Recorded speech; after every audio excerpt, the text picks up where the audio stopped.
আসসালামু আলাইকুম রহমতুল্লাহ। প্রিয় শিক্ষার্থী বন্ধুরা, তোমরা যারা বিবিএ তে এবং এমবিএ তে পড়াশোনা করো তাদের সবারই সাধারণত কোনো না কোনো সময় মূলধন ব্যয় নির্ণয় করার প্রয়োজন পড়ে।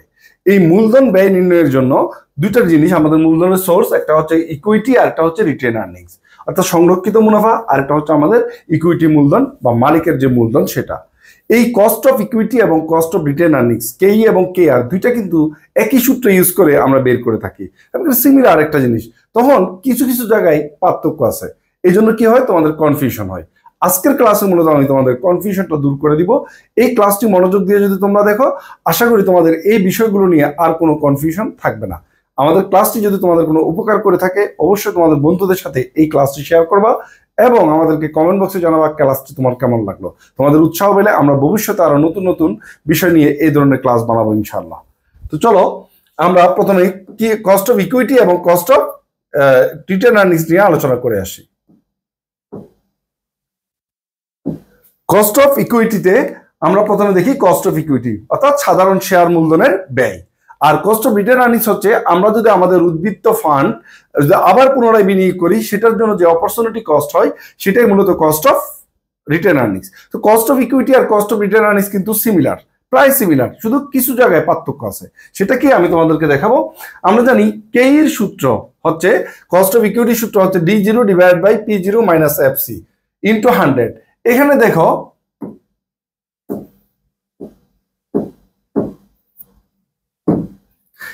দেখো K equal to D0 divided by P0 into 100। আমরা দেখি যদি ফ্লোটেশন কস্ট থাকে তাহলে আমরা জানি P0 থেকে ফ্লোটেশন কস্টটা বাদ দিতে হয়, সেই জন্য সূত্রটা এখানে এইভাবে আমরা লিখছি এফসি। কোন কোন জায়গায় তোমরা দেখতে পারো স্যার কে সমান সমান আমরা এফসি পাই নাই, ওই যে এফসি ছিল না তাই দেয় নাই আর কি। তো এগুলো বুঝতে হবে তোমাদের। এটা কখন, যদি গ্রোথ রেট না থাকে, কি না থাকে, যদি গ্রোথ রেট না থাকে, নো গ্রোথ রেট। আরেকটা সূত্র আছে কে এর, সেটা হচ্ছে D1 divided by P0 minus FC into 100 plus G. এটা কখন, এটা হচ্ছে যদি গ্রোথ রেট থাকে, সিঙ্গেল গ্রোথ রেট থাকে, তখন এইভাবে বের করতে হবে। শুধু পার্থক্যটা কোথায়, এখানে দেখো D0 ইউজ হয়েছে কারণ গ্রোথ রেট নাই, আর এখানে D1 ইউজ হয়েছে কারণ গ্রোথ রেট আছে। আমরা জানি D1 মানে হচ্ছে 1 বছর পর বা ইয়ার ইন ডিভিডেন্ড, আর D0 হচ্ছে বর্তমান বা কারেন্ট ডিভিডেন্ড। তো D1 বের করার নিয়ম হচ্ছে D0 ইন্টু 1 প্লাস জি। এই D1 D0 এর সাথে যদি 1 প্লাস জি আমরা গুণ করে দেই, গ্রোথ রেটটা গুণ করে দেই 1 প্লাস করে, তখন D1 পেয়ে যায়। এখন যদি গ্রোথ রেট না থাকে, আমরা গ্রোথ রেট জানি না বা গ্রোথ রেট 0, তাহলে বলো তো D0 আর D1 এর মধ্যে কোনো পার্থক্য আছে? কোনো পার্থক্য নাই, তখন আমরা এখানে 0 ইউজ করতে পারি। তার মানে যেটাই 1 তখন সেটাই 0, সেজন্য আমরা এখানে D0 ইউজ করি বা D0 ইউজ করি, অনেকে D0 বলো, যাই হোক।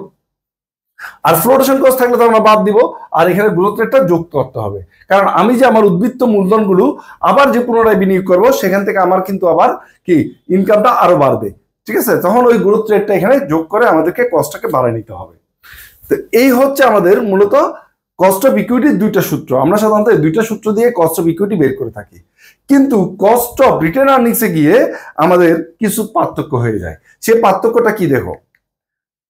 প্রথম, যদি গ্রোথ রেট না থাকে তখন সূত্রটা কি হয় দেখো, কে আর, তখন মনে রাখবে কি কে আর, এটা ছিল কে ই, এটা হচ্ছে k r. D0 divide 1 minus PT into 100 divide by P0। এখানে দেখো, এখানে কি ছিল না, পার্সোনাল ট্যাক্স। এই যে PT মানে পার্সোনাল ট্যাক্স, এখানে পার্সোনাল ট্যাক্স ছিল আর এখানে পার্সোনাল ট্যাক্সটা আসবে না। তার মানে কস্ট অফ ইকুইটিতে পার্সোনাল ট্যাক্স আসে না। এখানে তোমাদের আরেকটা গুরুত্বপূর্ণ নিউজ দিয়ে দিই, সেটা হচ্ছে কি জানো, আমরা বের করি কি কস্ট অফ ডেট KD, আমরা বের করি cost of preferred stock KP, আমরা বের করি কস্ট অফ ইকুইটি KE, আমরা বের করি cost of retained earnings KR। সাধারণত আমাদের মূলধনের 4টা সোর্স আমরা ইউজ করে থাকি। এই 4টা সোর্সের মধ্যে ট্যাক্স নিয়েও তোমাদের অনেক কনফিউশনে পড়ে যেতে হয় যে কোন ট্যাক্সটা কোথায় ইউজ করব। আজকে মনে রাখো, কস্ট অফ ডেটে তোমরা ইউজ করবা কর্পোরেট ট্যাক্স, কর্পোরেট ট্যাক্স,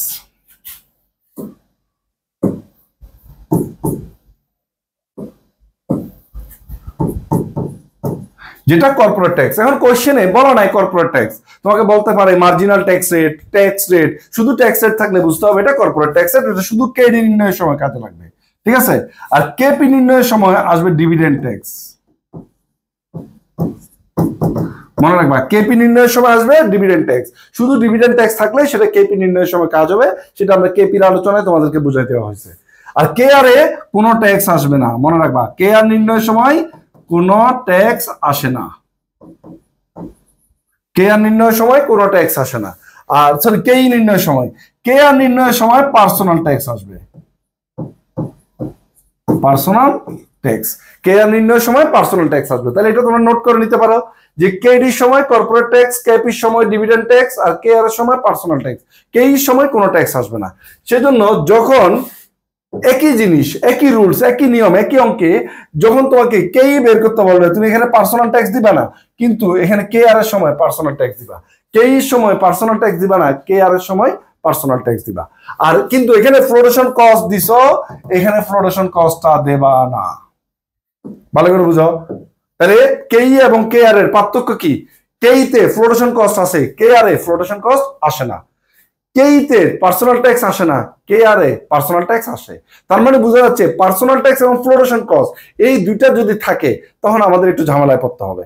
শুধু মনে রাখতে হবে কেইতে কি আসে না, পার্সোনাল ট্যাক্স আসে না, আর কে আর এ ফ্লোটেশন কস্ট আসে না। তাহলে সূত্র কিন্তু একই, দেখো একই। এখানে যদি আমরা পার্সোনাল ট্যাক্সটা মুছে দিই আর ফ্লোটেশন কস্টটা মুছে দিই তাহলে সূত্র কিন্তু একই হয়ে যায়। তার মানে যদি কোনো অঙ্কে ফ্লোটেশন কস্ট আর পার্সোনাল ট্যাক্স না থাকে, ভালো করে বুঝো, ফ্লোটেশন কস্টও নাই পার্সোনাল ট্যাক্সও নাই, তাহলে ফ্লোটেশন কস্ট না থাকলে কে সূত্র কি দাঁড়ালো ভাই? D0 divided by P0 into 100, এটাই তো, ফ্লোটেশন কস্ট নাই। তাহলে যদি পার্সোনাল ট্যাক্স না থাকে তাহলে কে আর এর সূত্র কি দাঁড়ালো? D0 divided by P0 into 100। তাহলে কি দুইটা সূত্র একই হলো? তখন আমরা বলতে পারি যে কে আর ইকুয়াল টু কেই। অনেকে আমরা লিখে দিই কে আর সমান সমান কেই, কেন লিখি?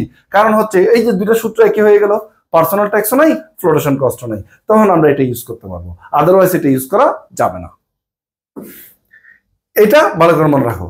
আরেকটা জিনিস, যখন সিঙ্গেল গ্রোথ রেট থাকবে সেখানেও সেম সূত্র, ফ্লোটেশন কস্ট আসবে না, আর এখানে 1 মাইনাস কি আসবে? পিটি আসবে। ওই দেখো 1 মাইনাস পিটি, ফ্লোটেশন কস্ট আসে নাই, সূত্র কিন্তু একই। তার মানে সিঙ্গেল গ্রোথ রেট থাকলে কেই এবং কে আর এর সূত্র কি একই হয়ে যায়, শুধুমাত্র পার্সোনাল ট্যাক্সটা কে আর আসবে আর ফ্লোটেশন কস্টটা কেইতে আসবে। এখন এই অঙ্কে যদি ফ্লোটেশন কস্ট আর পার্সোনাল ট্যাক্স না থাকে তাহলে সূত্র কি দাঁড়ালো? দেখো তো, D1 P0 100 plus G, D1 divide by P0 100 plus G, এখানেও একই। তার মানে ফ্লোটেশন কস্ট আর পার্সোনাল ট্যাক্স না থাকলে এখানেও আমরা লিখতে পারবো কে আর ইকুয়াল টু কেই। তার মানে ফ্লোটেশন কস্ট আর পার্সোনাল ট্যাক্স এখানে খুব গুরুত্বপূর্ণ জিনিস, বুঝছো?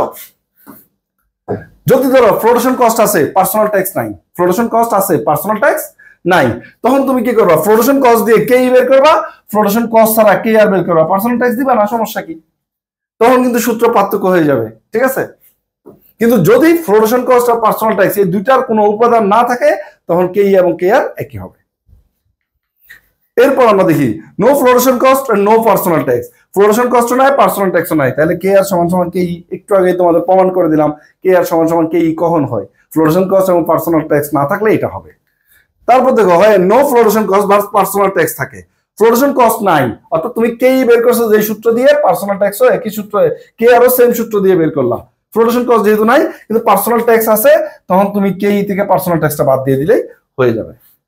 এখন এই সূত্রগুলো যদি তুমি মনে রাখতে পারো বা নোট করতে পারো তাহলে তোমার আর এই বিষয়গুলো নিয়ে কোনো প্রবলেম হবে না। এখন আমি তোমাদেরকে একটা ম্যাথ করে দেখাবো, এই ম্যাথটাও আমাদের গুরুত্বপূর্ণ একটা বিষয়, এটা নিয়ে আমি বেশ কতগুলো প্রশ্ন পেয়েছি এবং এগুলো নিয়ে অনেক কনফিউশন তোমাদের তৈরি হচ্ছে, তাই আমি চিন্তা করলাম যে এটা তোমাদেরকে আমি সলভ করে দিই।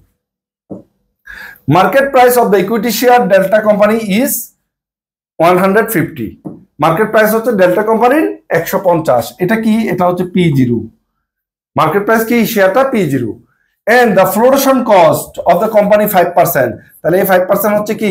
FC.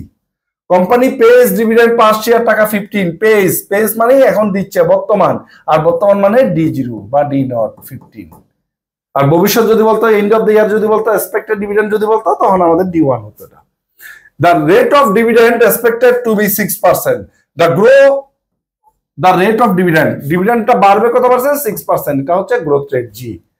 Calculate the cost of retained earnings, কি বের করো? কে আর বের করো। পার্সোনাল ট্যাক্স যেখানে পিটি হচ্ছে 40%, তাহলে বলে দিলে এখানে আমাদের শুধু এখানে কি আছে? ফ্লোটেশন কস্ট আছে, পার্সোনাল ট্যাক্স আছে। এখন চাইছে কি? এখন চাইছে আমাদের কে আর, কস্ট অফ রিটেন আর্নিংস। কি চাইছে? Cost of retained earnings. যেহেতু পার্সোনাল ট্যাক্স এবং ফ্লোটেশন কস্ট আসে, তাইলে এখানে আমাদের কিন্তু ওই KER এর এই সমীকরণে যাওয়া যাবে না। তখন আমরা KER টা কিভাবে বের করবো দেখো, D1 divided by 1 minus PT। কেন? পার্সোনাল ট্যাক্স আছে। P0 থেকে আমাদের এখানে FC বাদ দেওয়া যাবে না। FC কি করা যাবে না? বাদ দেওয়া যাবে না, কারণ ফ্লোটেশন কস্ট থাকলেও KER এর সময় ফ্লোটেশন কস্ট আসে না, সেই জন্য বাদ দেওয়া যাবে না। এখন যদি আমরা এটাকে KE বের করতাম, তাহলে সূত্রটা কি লিখতাম? D1 আর divide by P0 minus FC into 100 plus G। এটা হতো KE সূত্র। তাহলে এখানে কি আসতো না? পার্সোনাল ট্যাক্সটা আসতো না এখানে, কিন্তু FC টা আসতো। কিন্তু KER এ পার্সোনাল ট্যাক্সটা আসবে, FC টা আসবে না। তাহলে এখানে সূত্রের মধ্যে পার্থক্য হয়ে গেল না? সূত্র কি একই? যখনই সূত্র একই না, তখন কিন্তু এই সূত্র ইউজ করা যাবে না। KER equal to 1 minus KE use করা যাবে। সরি, একটু ভুল করছি, একটা জিনিস দেখাই। সরি, আরো ভুল। KER equal to KE use করা যাবে না। এখন অনেকের মনে প্রশ্ন যে sir KER equal to KE into 1 minus PT, এটা কি ইউজ করা যাবে? এটাও ইউজ করা যাবে না, কারণ তুমি যে KE ইউজ করছো ওই KE তে যদি তোমার ফ্লোটেশন কস্ট থাকে তাহলে তো ঝামেলা। তাহলে ফ্লোটেশন কস্ট ছাড়া যদি নির্ণয় করি, তখন কিন্তু এখানে G আর ফ্যাক্টরের কারণে একটু ঝামেলা হয়ে যাবে। তো এইভাবে আর তোমরা কোনো ভেঙে সূত্র ইউজ করতে যাবে না, তোমরা সরাসরি KER এর সূত্র ইউজ করতে যাবা। KER এর সূত্রটা তোমরা ইউজ করবা। এবার KER এর সূত্র যখন আমরা ইউজ করতে যাব, তখন আমরা এখানে দেখে নিলাম, যেহেতু আমাদের D0 দেওয়া ছিল, আমরা D1 বের করে নিলাম 15.90। এবার আমরা মানগুলো বসাই দিই। D1 হচ্ছে 15.90 আর 1 মাইনাস PT হচ্ছে 40%, P0 150 টাকা আর G হচ্ছে 6%। আমরা যদি এখানে ক্যালকুলেশন করি, 1 থেকে যদি 40 চলে যায়, 0.40 যদি চলে যায়, তাহলে থাকে 0.60। তাহলে এবার 15.90 সাথে 0.60 গুণ করলে 9.54। এটাকে যদি আমরা 100 দিয়ে ভাগ দেই, 150 দিয়ে ভাগ দিই, তাহলে 0.0636, সাথে 100 গুণ আছে আর এখানে 6% রেখে দিচ্ছি। এটার সাথে যদি 100 গুণ করে দিই, তাহলে পার্সেন্টেজে চলে আসে 6.36%। এই 6 আর এই 6 যোগ করলে 12.36% হচ্ছে KER এর মান। তো এইভাবে তোমরা এই ম্যাথটা সমাধান করতে পারো। অনেকের এই ম্যাথটা নিয়ে অনেকের প্রশ্ন থাকে, বই আমি কয়েকটা বইয়ে দেখলাম, এগুলো বিভিন্ন ধরনের সমাধান করে রাখছে। এগুলো আসলে মূলত ভুল সলিউশন ছিল। এটা রাইট সলিউশন হবে 12.36%। তো আশা করি তোমরা বুঝতে পারছো। ধন্যবাদ সবাইকে আমাদের সাথে থাকার জন্য এবং ক্লাসটি দেখার জন্য।